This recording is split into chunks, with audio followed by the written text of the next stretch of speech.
All right, welcome back in, Brownbeard fans, to another One Piece post-game video. This time, we're here to yap about Chapter 1168, the Elbaph Snow. So, just in case this is your first time tuning into one of these videos, how this works is that I like to go through the comment section of the previous spoiler video just to see what everybody's talking about. What is the hot goss around town, brothers? What are the theories, the opinions? I want to hear all of it. So, getting right into the mix, of course, we're going to start with the top comment. Oda has been sacrificing at least one mother per flashback in exchange for Ripley to live. Hey. I'm down with it. Ripley might just be my favorite mother in the series. Is that crazy to say? I mean, granted, she doesn't have a lot of competition, so I do think I'd give her the big W on that one. I will say this though, Ripley isn't exactly out of the woods yet, because you gotta remember her mission right now, current day. She wants to save Colin and the kids from Walrus Academy. That's not gonna be an easy task, because Emu is nearby those damn kids, St. Somers is nearby those damn kids, and I think Killingham is around that area as well. So, if Ripley does show up there, will she be able to take on the God Knights? Yes, I know. The perception of the God Knights nowadays isn't looking too good, right? Because of God Valley and how Garland was treated. But, hear me out. Ripley is a woman. And if these God Knights can do one thing correctly, they can beat a woman, let me tell you. And plus, Ripley doesn't have Conqueror's Hockey, so even if she does damage them, it wouldn't really matter. So I do think I'd give the W to good old St. Somers and Killingham and this matchup. I will say this though, unfortunate because this would require Ripley to lose, but if she does lose, Sanji is gonna show up very shortly. You guys know Sanji, I know Sanji. The minute a woman is in trouble, Sanji appears. It's like Bloody Mary, but instead, if Mary is bloody, Sanji's gonna show up. Wow, that was a good one, huh? Gotta pat myself on the back for that one, dude. That was ad-lib, dude. Some of you guys are like, okay, that was very lame, but hey, that was good for me. I enjoyed that one. Loki, telling his story at Rap God Eminem speed. Okay, here's the thing. This was a great meme for the past 5 months, but we can't say this anymore, because based on the narrator box at the end of this chapter, it does seem like Loki's storytelling actually starts here. The way the narrator frames it, it's that, oh, this is back to the real flashback, back to the meat and potatoes. This is the day King Harald died. I'm assuming this is when Loki's gonna start telling the Straw Hats what the hell is going on. This is when the 3 minutes officially starts ticking down. This says, so, Barbell was Emu all along. It makes sense, yo. I love that if I'm remembered for one thing in this entire community, I've been doing YouTube for like 4 years now, 5 years. If you include my other channels, probably 10 years. And this right here is the one thing that just is stuck with me. I love it. Hey, I'm a catfish guy, man. As a guy from Oklahoma, all we really have is bass and catfish. So, hey, Barbell, brother, where are you? This says, Emu, taking control of Herald perfectly mirrors what Doflamingo did to the King of Dressrosa by making him a puppet. Yeah, yep. We don't know exactly what Emu is trying to force Herald to do. Okay, that sounds crazy. Emu wants Herald to build an army of giants, but if you take control of Herald, how are we gonna do that? We're gonna have like this demon-possessed Herald walking out saying, hey guys, join the army, you have to. Will people listen to him? I don't think so. Unless this is like a perfect possession where you can't tell Emu's possessing him, maybe it'll work. But as it stands, like, if he gets Domi reversied or, blackened by Emu, I feel like the people of Elbaph will really just be scared of him. So I am curious, once King Harald steps into the Abyss Circle, because that seems like where Emu's trying to drag him towards. Once he steps on there, what's going to happen to him? What kind of possession will this be? Herald denies Emu's command to make the giant army for the WG. Emu takes over his body and turns into a giant monster like Gunko. Everybody else tries to stop him.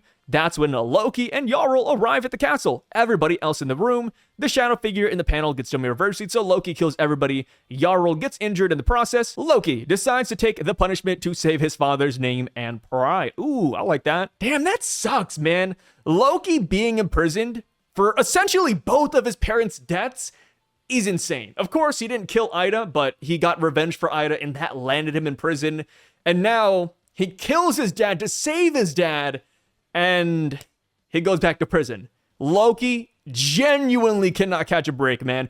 Hiradin, dude, where are you, man? Show up. Dude, if Hiradin was here, I'm not saying things would change, but at least Hiradin could go to bat for Loki, saying, hey, I know my brother's crazy, but hear me out. He didn't do this out of malintent. One thing I do want to put kudos on is Jarul. I feel like myself and a lot of other people have kind of been sleeping on this old man, but what if we see the next chapter and Jarul is going crazy? You know, nobody's saying, oh, Jarul beat King Harald. Jarul did it. No. We attribute that all to Loki, but for all we know, man, Jarl can throw some freaking hands. I don't know. I mean, hell, even current day, when Emu is like, oh, we're gonna take over Elbaph, we're gonna enslave you, Jarl said, hey, not on my watch. It's like, yo, does Jarl actually know how to throw down? Maybe, dude. Maybe I've been underestimating this old guy. Imagine Shanks was due to get promoted. He doesn't show up, and Emu is like, I will summon him, and just his arm pops up, or even funnier, the Sea King that ate it. Emu and the Sea King just staring at each other in confusion. This is great. No. This is a hilarious idea. You know what? I'm just gonna abyss summon Shanks. Boom! Just an arm. Okay, let me try that one more time. Boom! Sea King shows up, brother. This is genuinely hilarious. Maybe this should be like a cover page story. Or no. A reader request. Somebody please, if you live in Japan, ask Oda to draw this. Emu in the back watching you talk about him. I love Emu, dude. Emu, great design. I don't think we'll ever get a weird silhouette creature, blackened monster thing like that ever again. I cannot wait though. I still think that he has a real form. You know, I hate to change topics, but I do believe that underneath the darkness, there is a human body there, or some sort of body. I doubt he's just gonna be this shadowy thing the entire time. I no longer think he's silhouetted. I think he's simply just masking himself. Kind of like a cloak of invisibility, but it's like a cloak of darkness instead. Herald's naivety is hurting me. It's painful. I mean, it's painful to see it, but it makes me happy. Not because I want to see Herald get effed up, but just seeing somebody who believes in a brighter future, I can't help but smile sometimes, man. Herald reminds me of like a really innocent dog. Like, he doesn't know any better. He's just doing what he thinks is great. And, you know, I can't blame the guy for doing it. This explains why Loki believes he could do something about them. He already has. And only just connected the dots when we saw him pronounce it. Yeah, I mean, Loki has experience now fighting immortal beings, and this is crazy. You know, Loki might be the first person, I wouldn't say in the entire series, you know, obviously because we have the Void Century, and then we can go back in time, yada, yada, yada. But Loki, to our knowledge, right here and now, is the first person that will probably put down an immortal God Knight, which is crazy. You know, Loki's conquers hockey, man. It's gonna be absurd, and I'm all here for it. If only Hiradin got it too. Hiradin, please, you know, do something, brother. It's tough. You know, I really love the whole narrative where Loki and Hiradin, they complete each other. They are the Elbaph King brother duo.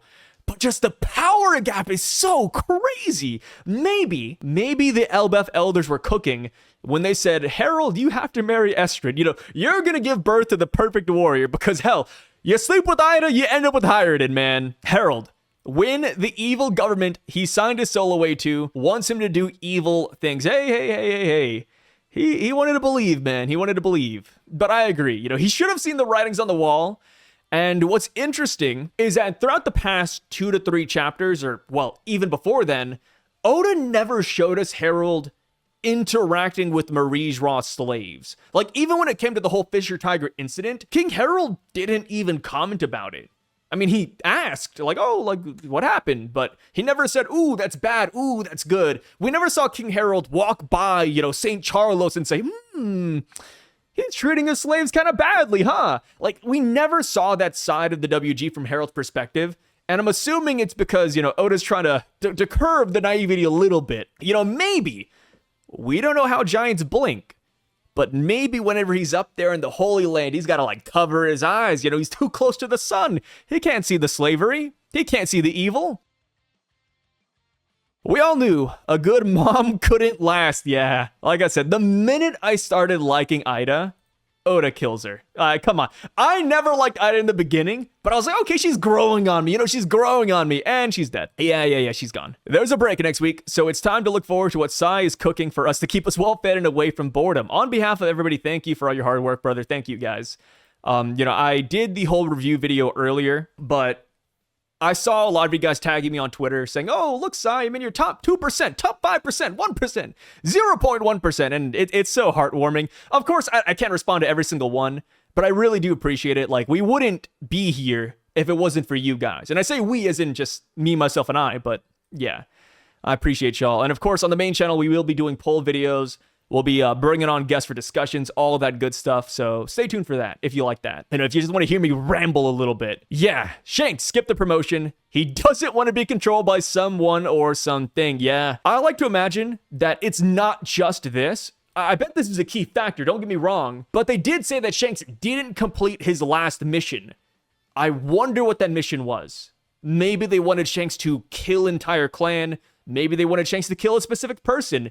And Shanks said, no, thank you. I don't want to do that, and I don't want to get controlled. I think it could be a double whopper, which, you know, goes back to, like, Shanks gathering intel. This shows why gathering intel is so important. He probably asked Shamrock and or his dad, what the hell is going on? And not just that, but if we ever get a Shanks and Shamrock confrontation, I think it would be really tragic if Shamrock didn't want to fight Shanks, but because he's a God Knight, he's forced to. Which would be, like, super sad, right? We better be getting back to Elbaph soon. Loki stocks are high. The perfect time to enter back into the story. I think they're only going to get higher. I mean, hell, if we get the full Loki story here, outside of King Harald, we could potentially get Shanks versus Loki. It might not be like a grand, 10-page battle, but I do think we'll get a clash, or we'll at least see them square up. Maybe a single attack even. I think the Loki stocks aren't done yet. When it comes to killing mothers in One Piece, Oda, how high is my ceiling? I think Roger taught Scopper and Rayleigh critical mass to be able to pass on the way to defeat immortality to the next generation since they were too early. Rayleigh teaches Luffy about Haki. Scopper comes into the story after Luffy has developed his Haki for a couple of years and explains that there is more that he could still do if he utilizes his power properly. We see Gaban damage a Holy Knight and affect their ability to regenerate, and when Gaban explains his technique, Loki says, I could have put my power into my own words, but I know from experience that they can be defeated. And as many people stated, we have never seen a Holy Knight die until Herald. That is true. It kind of goes back to the whole mindset that we could get a time skip. Well, okay, maybe not a big time skip, but like a week training arc in Elbaph, which would be pretty crazy.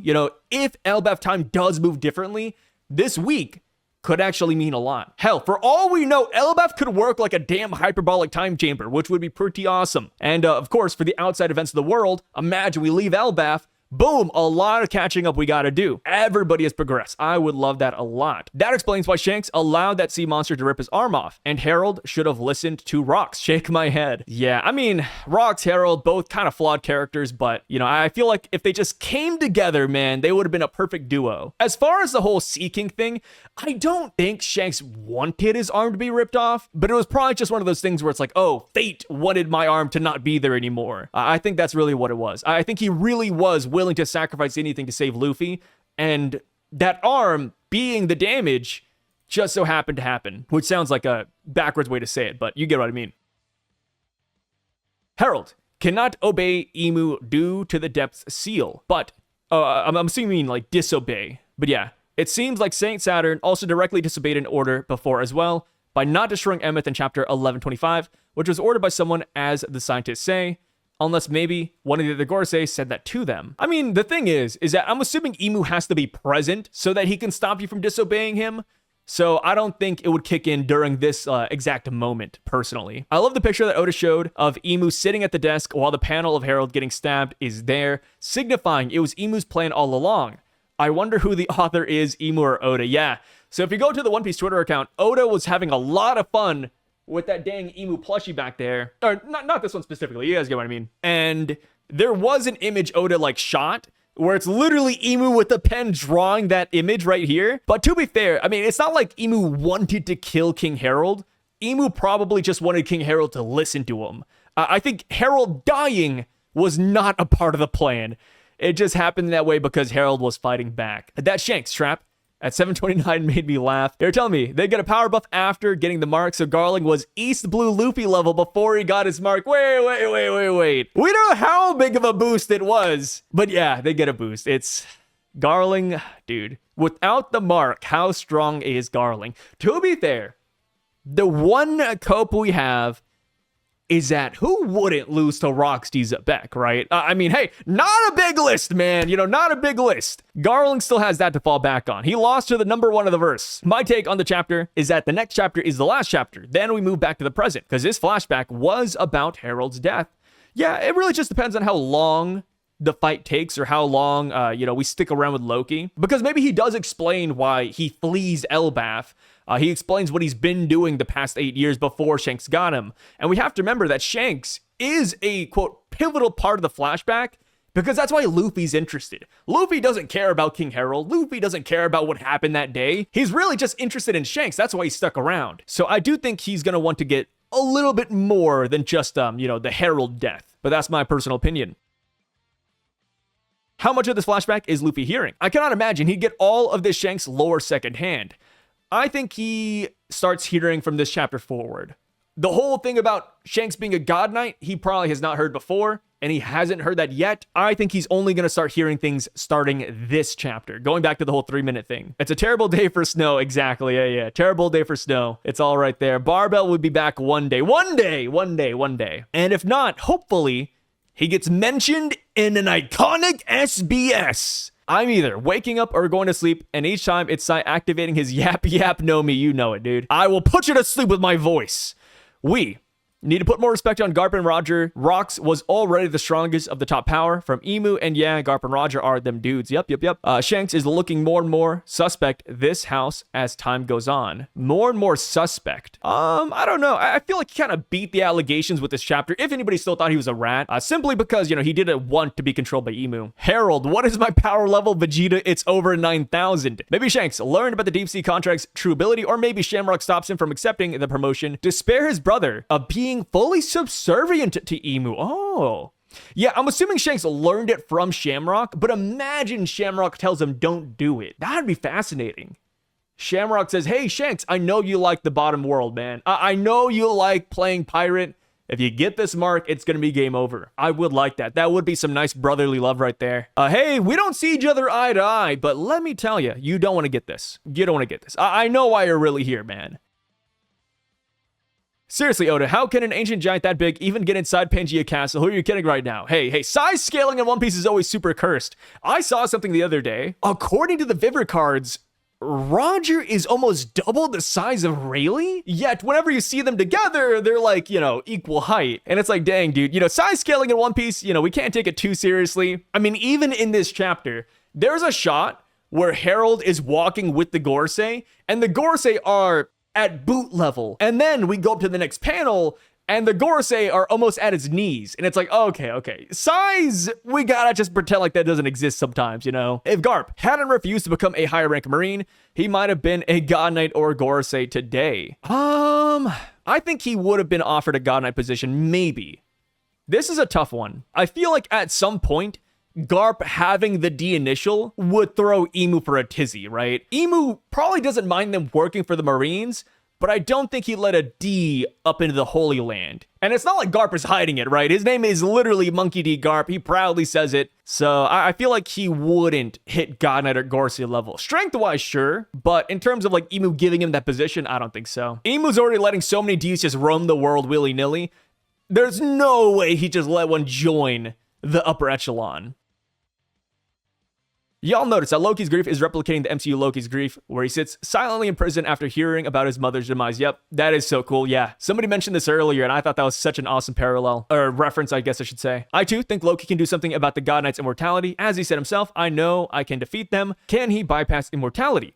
And he also said he's the only one to fight them before. Does that mean they were present during Herald's death, or did Loki attack Virijua and fought them there during his 8-year rampage. Either one. And of course, we do have to keep in mind that Herald is a god knight at this point in time. So when he talks about it, he could just simply be talking about his dad. And another thing as well is that when it comes to bypassing immortality, it could have been his dad that told him how to do it. You know, like if the dad, Herald, is still conscious, like we saw in this chapter, like he's just fighting, but he can still talk, maybe he tries to talk Loki through how to beat him. Maybe it's like, oh, you know, cut off the arm, singe the symbol, do something about this right here, and then you can kill me.